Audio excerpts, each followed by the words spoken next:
তোমাদের শক্তি এখন পূর্ণ, সারা অঙ্গে আল্লাহ তাআলা যেটুকু শক্তি দেওয়ার কথা তা পূর্ণ মাত্রায় দিয়ে দিয়েছেন। এখন সময় শুধু কাজে লাগাবার। হয় তুমি গড়ো, নয় নষ্ট করো। তুমি যদি গড়ো জীবন, তাইলেও সময় শেষ হয়ে যাবে। খোদার কসম, নষ্ট করলেও সময় শেষ হয়ে যায়। কোনো রাতই বাকি থাকে না, কোনো রাত বাকি থাকে না। আব্বা, বাসর রাতও ভোর হয়, ফাঁসির রাতও ভোর হয়, সুখের রাতও ভোর হয়, দুঃখের রাতও ভোর হয়। রাত্রি গভীরে যে তাহাজ্জুদের সেজদা দেয় তারও ভোর হয়। মদের আড্ডা, জুয়ার আড্ডা, নারীর আড্ডা, জিনার আড্ডা, মোবাইলের উলঙ্গ ছবির আড্ডায় যেই হাইওয়ান, যেই চতুষ্পদ জন্তু মানুষ নামের যেই জানোয়ার রাত কাটায় তারও ভোর হয়। কোনো রাতই বাকি থাকে না, কোনো রাতই বাকি থাকে না। বাপ, সুখের দুনিয়াও শেষ হয়, দুঃখের দুনিয়াও শেষ।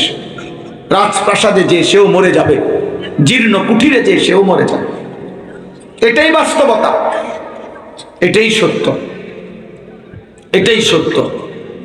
অতএব আমি এটা স্পষ্ট প্রথম বলে নিলাম, তোমরা কিশোর, তোমরা নওজোয়ান, তোমরা আগামীর স্বপ্ন, তোমরা আগামীর চেতনা। আজকে যাদের বয়স 60 বছর, স্বাভাবিক নিয়মে ওনারা তোমাদের চাইতে আগে কবরে চলে যাবে। আজকে যাদের বয়স 50 বছর, স্বাভাবিক নিয়মে আব্বা, তারা তোমাদের চাইতে আগে কবরে চলে যাবে। আল্লাহ যদি হায়াত দেয়, আল্লাহ যদি হায়াত দেয়, আশা করা যায় তোমরা আরো 40 বছর, আরো 50 বছর বাঁচবা। তো সেই পর্যন্ত বাবা, যদি মাত্র 16 বছরে, 18 বছরে, 20 বছর বয়সে যদি এক ওয়াক্ত নামাজ পড়তে তোমার মন না চায়, যখন তোমার পূর্ণ সুস্থ সামর্থ্য, তো তুমি 40 বছর বয়সে পরে 50-60 বছর বয়সে কি করবে? এতদিন আল্লাহকে ভুলে থাকলে আর যদি কোনোদিন আল্লাহ মনে না পড়ে, 365 দিন খোদার এক বছরে যে কোনোদিন ফজরের নামাজ পড়লা না, হায় নাফরমান, যদি আর কোনোদিন এই নামাজের কথা তোমার মনে না পড়ে। 10 বছর ধরে যেই নাফরমান সুদ খায়, এই হারামখোরের ব্যাপারে আল্লাহ যদি বলে যে তোকে আর কোনোদিন আমি আখিরাত মনে করাবো না, গুনাহ থেকে বাঁচার শক্তি দেব না, তখন